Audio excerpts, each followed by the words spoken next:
श्री अखिलेश यादव जी।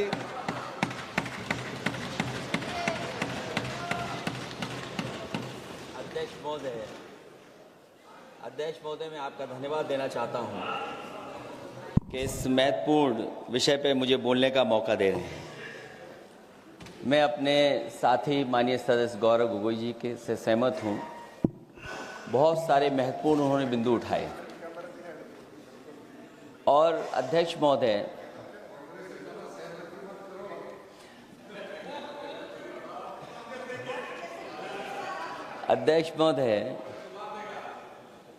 मुझसे ज़्यादा मेरे रिश्ते शायद हमारे विपक्ष के लोग ज़्यादा जान रहे हैं और जितना विपक्ष के लोग नज़र रखेंगे मैं समझता हूँ उतना रिश्ते और मजबूत हो जाएंगे।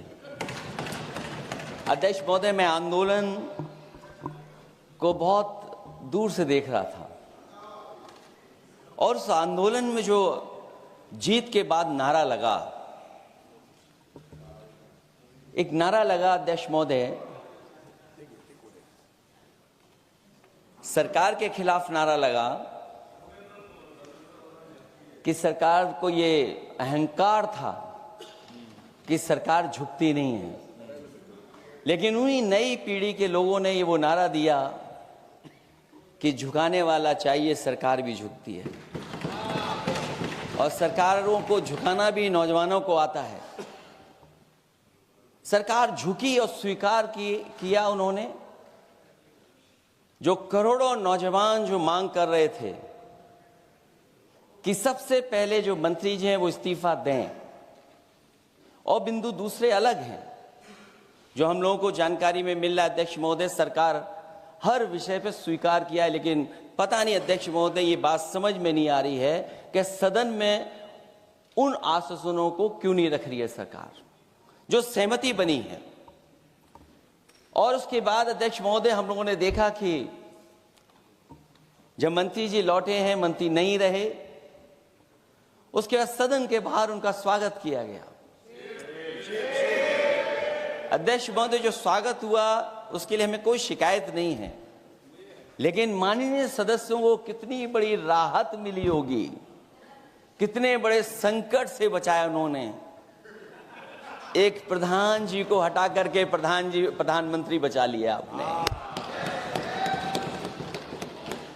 और ऐसा अध्यक्ष महोदय आंदोलन किसी ने नहीं देखा जिस आंदोलन में नई पीढ़ी के लोग, कम उम्र के लोग निकल करके आ गए और जो नारे दिए गए।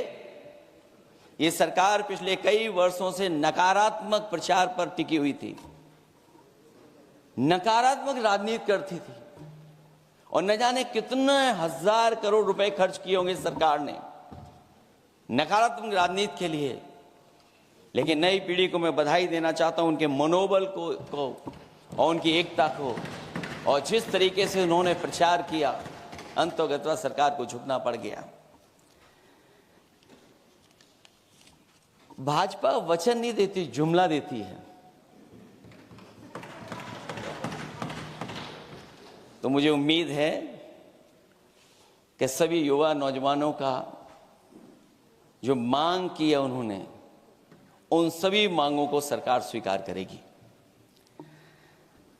और सरकार ये भी स्वीकार कर लिया होगा कि कोई दल मजाक में बना तो कितनी बड़ा दल बन गया।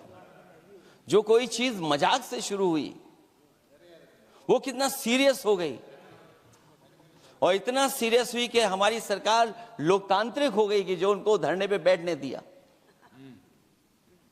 सरकार लोकतांत्रिक थी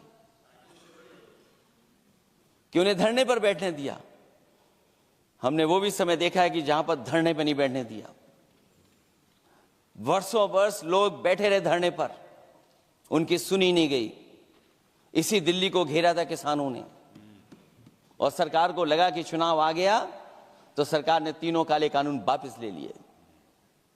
जब सरकार घबरा जाती है, डर जाती है, तो सरकार स्वीकार कर लेती है। इसीलिए वो नारा मुझे अक्सर याद आता है कि झुकाने वाला चाहिए, सरकार भी झुकती है। जो विषय लाया गया है कि prevention of unlawful means act, सरकार को कम से कम ये बताना चाहिए था कि 2024 में जब ये लेकर के आए थे तो आज 2026 में कैसे पेपर लीक हो गया। और केवल गिनती के 1-2 पेपर लीक नहीं हुए हैं। ये ऐसा आंदोलन रहा जिसमें मां बाप और नई पीढ़ी के लोग सब जुड़ गए। अगर हम ये माने कि 20 लाख बच्चों ने परीक्षा लिखी थी और उनके घर परिवार के सदस्यों को हम उसमें जोड़ दें, दादा दादी, माँ बाप और परिवार का कोई सदस्य, तो 5 लोग प्रभावित थे। और 5 गुणा 20, 1 करोड़ लोग नाराज हुए सरकार से। और अक्सर हम पॉलिटिकल लोग हैं, हम लोग जानते हैं जब कभी आंदोलन करते हैं तो कितनी तैयारी करानी पड़ती है, गाड़ियों का इंतजाम, खाने का इंतजाम और इंतजाम। लेकिन ये पहला आंदोलन देखा कि जिसमें माँ बाप भी जुड़ गए और कहा कि जाओ बच्चों आंदोलन करो, हम आपके साथ हैं। ये पहला आंदोलन ऐसा देखने को मिला है। और केवल दिल्ली में नहीं हुआ ये, केवल दिल्ली में नहीं हुआ ये। अगर ये बात गलत है, अगर ये बात अध्यक्ष महोदय गलत लग रही है तो देश के होम मिनिस्टर साहब को ले आइए, वो सब एक्सप्लेन कर देंगे।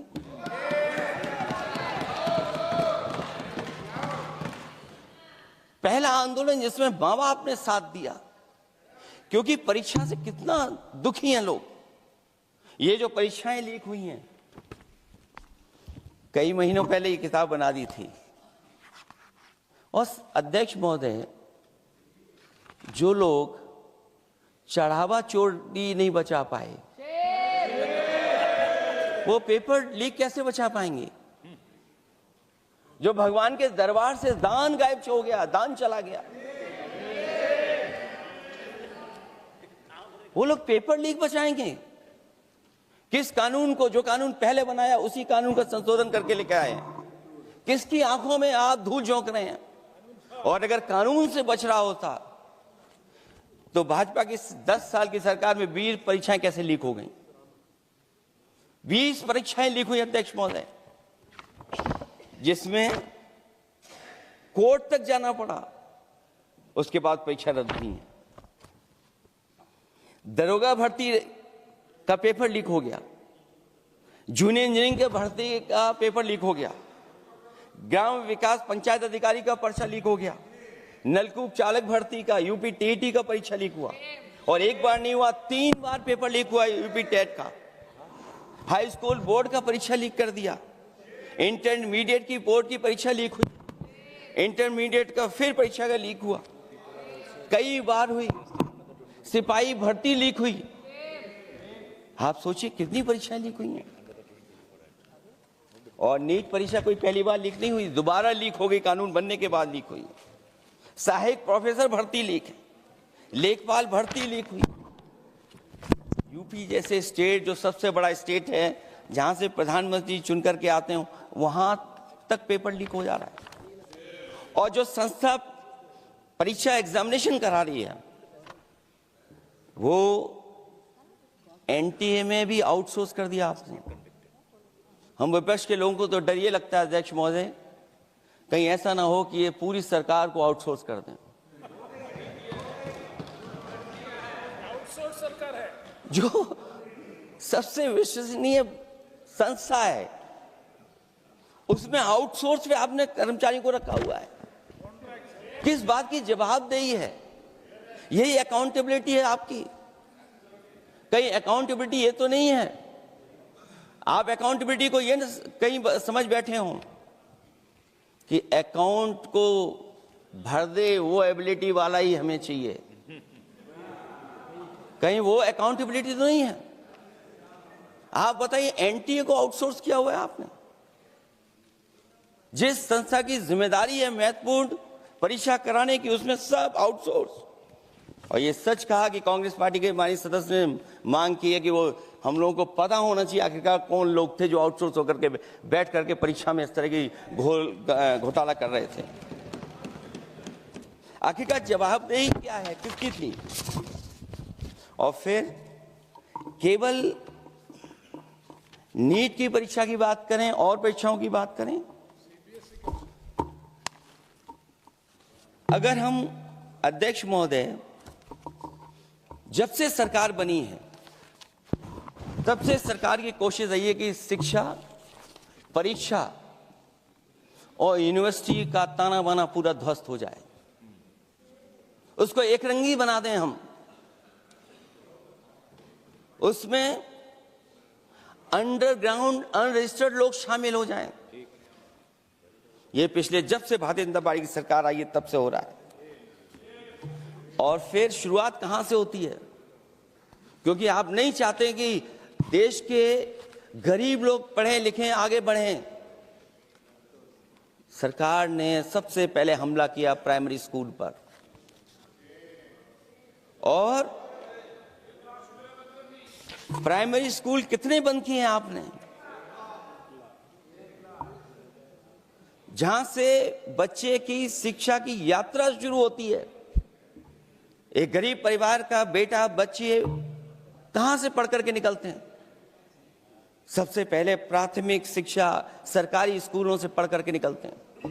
हमारे बहुत सारे माननीय सदस्य होंगे, वो उन्हीं प्राथमिक विद्यालयों से पढ़ करके आज इस सदन तक पहुंचे होंगे। आपने सबसे पहले स्कूलों पे हमला किया, और प्राइमरी से लेकर के नौकरी तक पे आपने हमला किया है।